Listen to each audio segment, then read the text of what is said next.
Broadcasting from the business capital of the world, this is the Podcast Business News Network. Welcome back, everybody. Newsflash, life is not perfect. No. Got to realize that. Although many of us would like it to be, or we try to make it as perfect as possible, and therein lies the mistake that we're making, because you're giving up on the peace, the inner peace within you, potentially bringing on health challenges and so much more. We're going to talk about this peace thing, peace and perfection. What is the connection? She is somebody that practices the pause. We talked about that last time we got together, and she has a message for all of us in terms of life, in terms of stopping, listening, realizing what's going on, lifting ourselves up. She's back with us. Jessica Niss is on the program. How are you doing today? I'm good, Steve. How are you? Very well. Before we begin, I want to make sure I say it right. Your practice, your company is called Selah. Am I saying that right? Yes. Selah. Okay. Yes. Selah, which means? Pause. And there's other meanings as well, but in respects to the way that it's used in musical, or if you're in Psalms of the Bible, there is Selah is kind of that pause, that reflection, that stop, and let's reflect on what we just said and moving forward. So it's very telling of what has brought me here today. Practicing a pause is my message when I speak to the Marine community, to students. It is an important reminder for me every day to stop and pause. And this all connected, you shared with us your journey and your family's journey and your children, who some sadly you've lost. I have.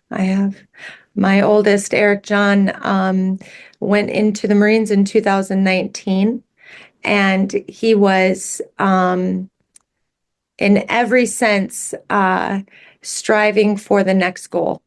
So his goal going in was he wanted to work with dogs. He wanted to be a canine handler.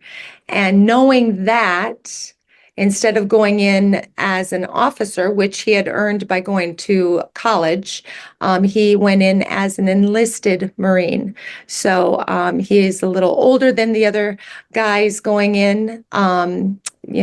Most of the other recruits that he was in with were just out of high school, 18 years old. Eric John had a little bit more life underneath his belt.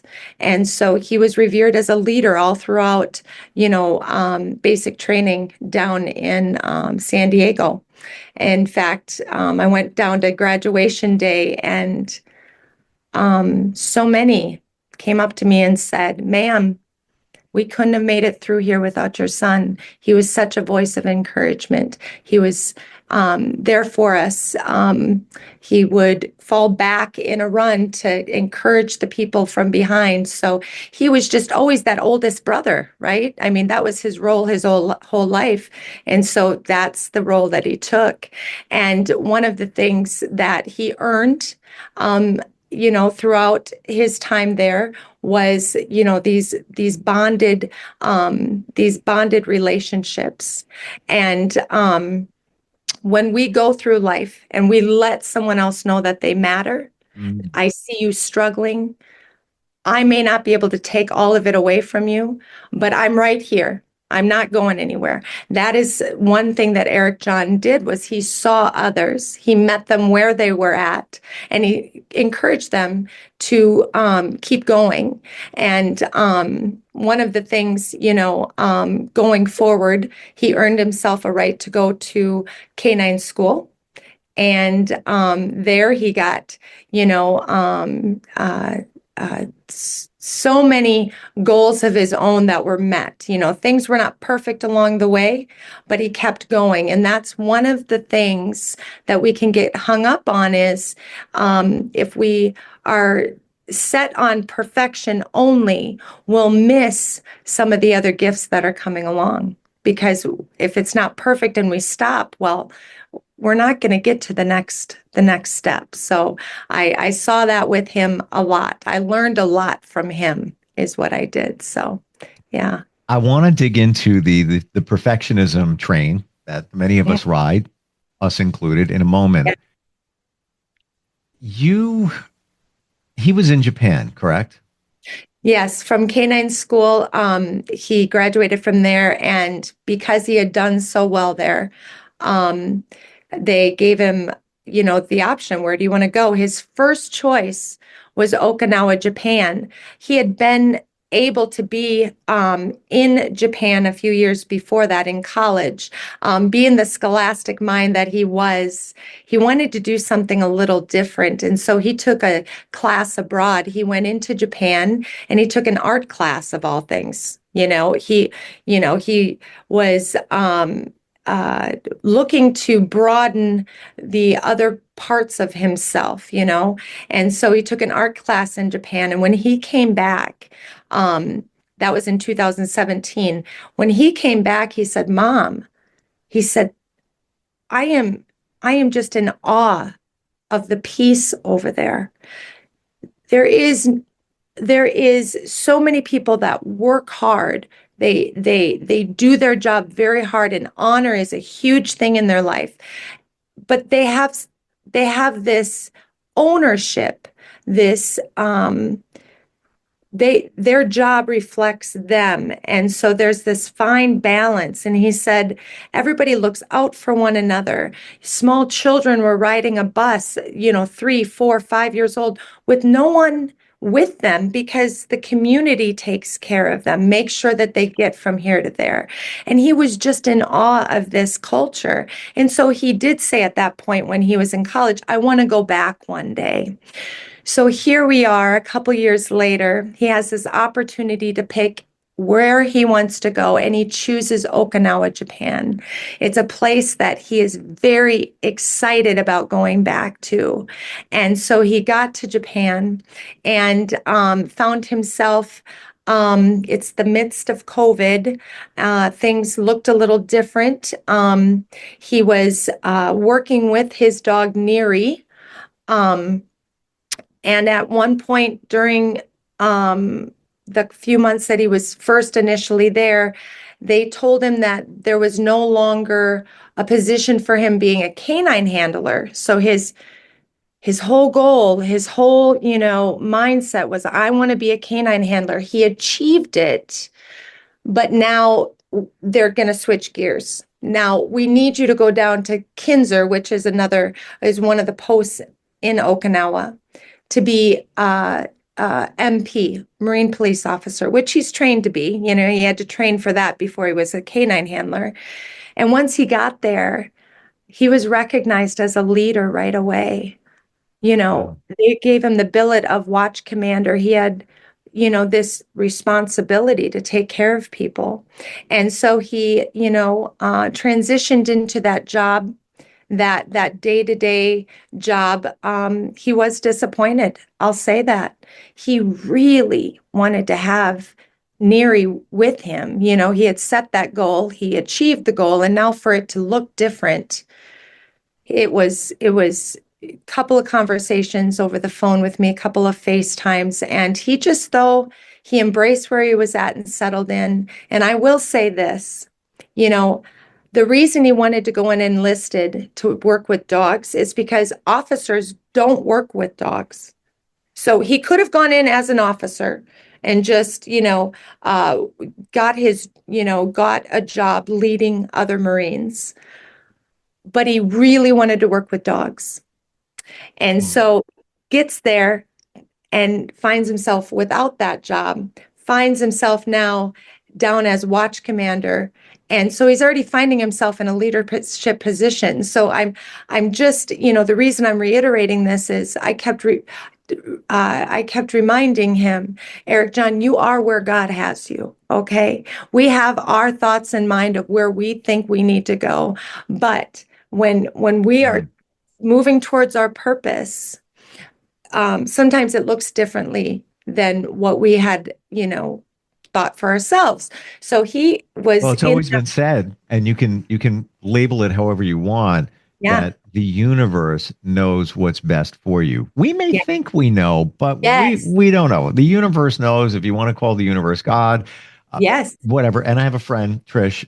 She's a very spiritual. I am yes. very much to a point, but every time this conversation comes up, she's like, "Well, who do you think created the universe?" And it's like, "Okay, I I know. get you. I Good got it." conversation. It's a good conversation. Yeah. But when you know, I feel, Oh, and yeah. and looking at his journey, it was clear that this feels right Yes. in aligns with his purpose of Yes. working with canines, and Yes. that's probably why he wound up doing it at that time. Exactly. Yeah. Uh, So, so then he got to Okinawa and fell in line and led Marines. He found himself in a position to help another Marine. He was responded to an emergency call um, and performed life-saving measures. Um, uh, he was given the Naval Achievement Award for his efforts in um, trying to save this Marine. He was given MP of the Quarter, that's Marine Police of the Quarter, which his picture still is on that wall. That was in, 2021. That was all in April of 2021. And it was announced then that he had um, was now going to have the opportunity to go to officer training school. The higher echelon of the Marine Corps recognized we we see what he does with these Marines. He was used kind of like a telescope. He could see them, he saw what mattered, he was on the inside, he knew how to get them to believe in themselves and to believe in what was asked of them. And so he was asked if he would like to go to OCS, which is officer training. And so that was going to be coming up in August.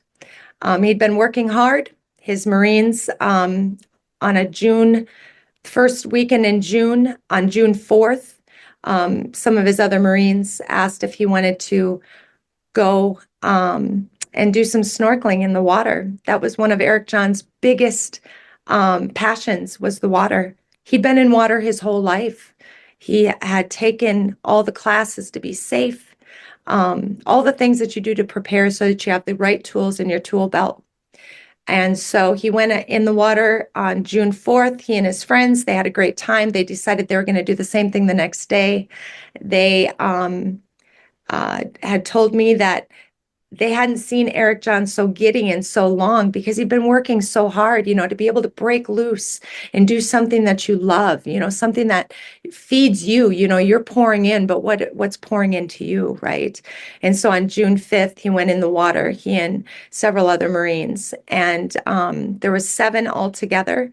3 of them had gotten out of the water. They were starting to dry off because they noticed that the weather was changing a little bit. And within seconds, the weather changed horribly. So Eric John was in the water with 3 other Marines, and they were caught in a rip current.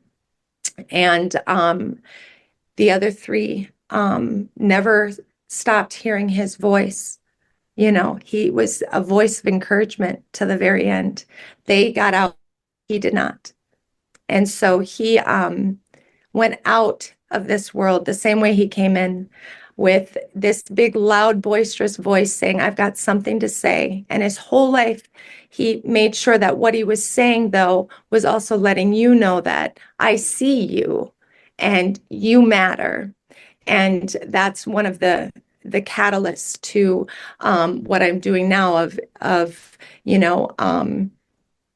was asked after he was found, which he was lost for 4 days in that ocean, for 4 days. And so every day I just kept talking to him. I know he was 6,000 miles away, but I know that my voice, even though maybe he couldn't hear it, I was putting it out there. And on day 4, um, I was getting reports every day, and this last report that I had gotten basically looked like the first, and it made me feel like they were giving up. And not because they wanted to give up, but at some point you give up, and resign to saying, well, this is what reality is. And so I read that report, and it looked just like the first day's report, basically.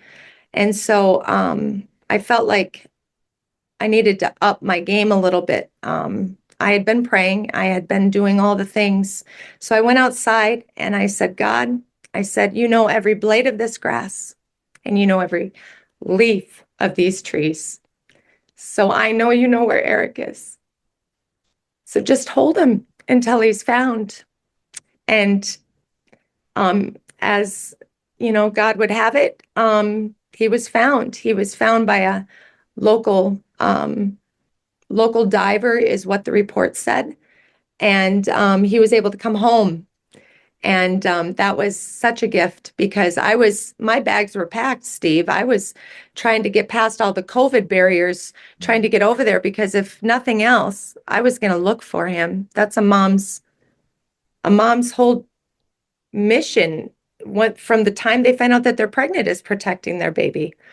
So if nothing else, I'm going to go look for him, and I'm going to bring him home. I wasn't coming home until he was found. And I know that may sound a little, extensive, but that was where my heart was. So when you look at Eric John's, life, and you look at the message that he was giving others, in that, a whole bond was created between the Marine Corps and I. It was so many people reaching out, so many people just stating over and over again how he made them feel like they mattered. And that, I think, is the core of what all of us need and want, is that we matter. So your website is a beautiful tribute, and there's even video of him yes, free diving. Yes, in Japan, I do believe. It is in Japan. Yeah. Yeah. All that coral around him. Yeah. Yeah. I had no idea it was that beautiful in the water in Japan. Really did. Yeah. Yeah. And side note, a couple of years ago, my son, who just turned 19, wanted to go to Japan. He just loved the culture. Yes. And we didn't go. There was a couple of reasons why it just didn't work out, but yeah, that's now going back on my bucket list. Good. We talk about perfection and how it doesn't support us. No. Did you find that you were on that perfection train and hopped off the train? Yes. In the last few years? I did. Same. So going along, raising young kids, one of the advice that I had gotten from, someone close to me was, you're a very young mom. You are being, scrutinized, even though you don't know you're being scrutinized. So one thing you can do to help yourself out is always have your house clean, honey, no matter, if they show up unexpected or not. And so seriously, it was like trying to shovel during a snowstorm. I was consistently, just picking up. You've got all these children taking a toy out, you're picking it up, they drink a cup, you wash it. And I was not enjoying life one bit. I was missing moments. I got you on that. I totally know what you're saying.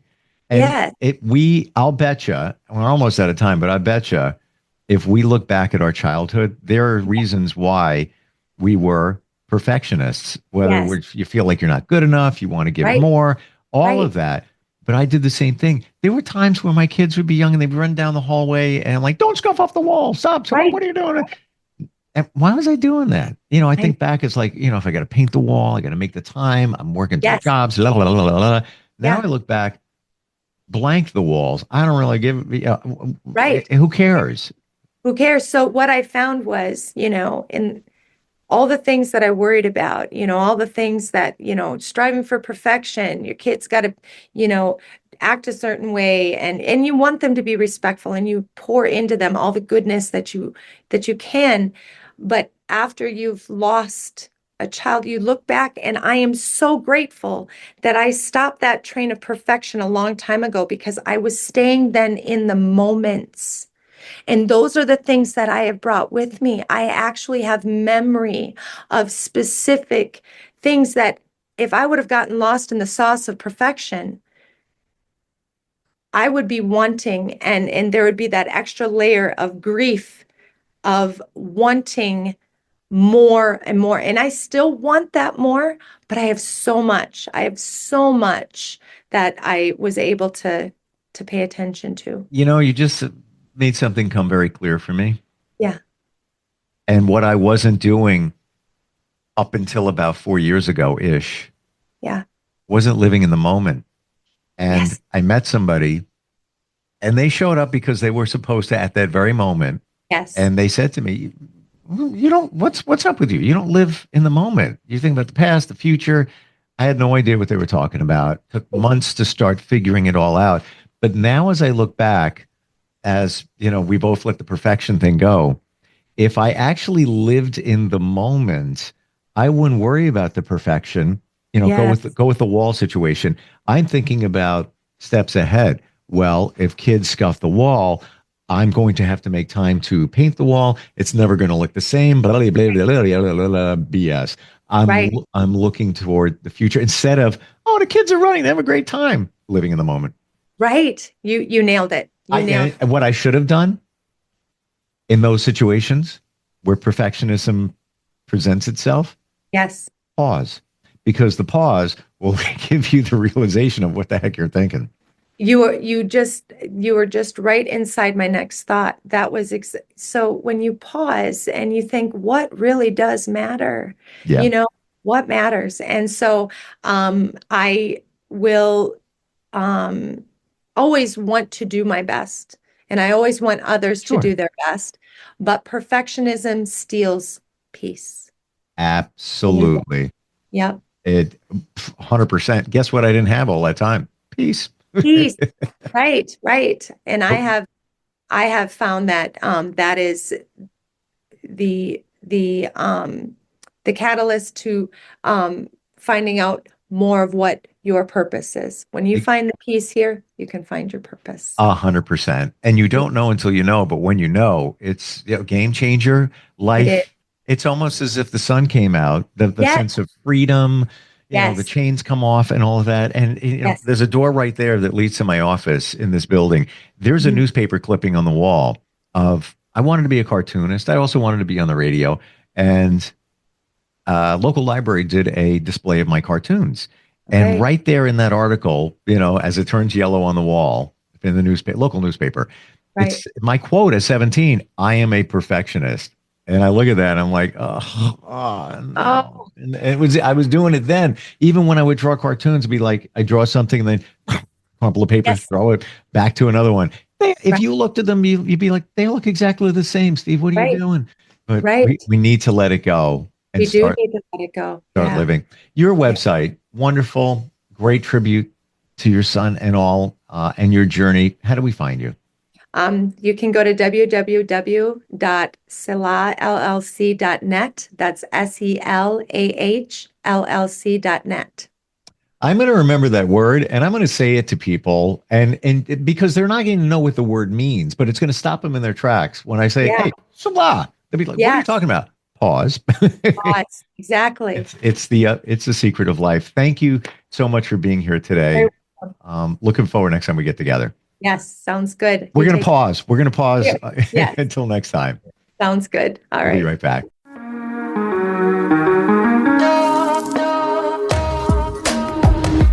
Broadcasting from the business capital of the world, this is the Podcast Business News Network.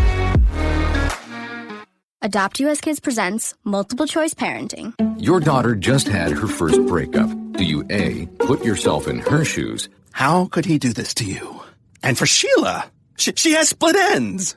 B, console her? Oh, sweetie, this is going to happen a lot. 4, maybe 5 more times before you get married. C, take charge? Got to get this all straightened out. Give a little talking to, man to man, mano a mano. Hey, Steve! It's now a good time? No? Okay, no problem. Bye. Or D, help her find a new boyfriend? I know a great place to meet boys. The internet. Nice, single boys. Never mind. How about some ice cream? As a parent, there are no perfect answers. But you don't have to be perfect to be a perfect parent. Thousands of teens in foster care will love you just the same. For more information on how you can adopt, visit adoptuskids.org. A public service announcement from the U.S. Department of Health and Human Services, Adopt U.S. Kids, and the Ad Council.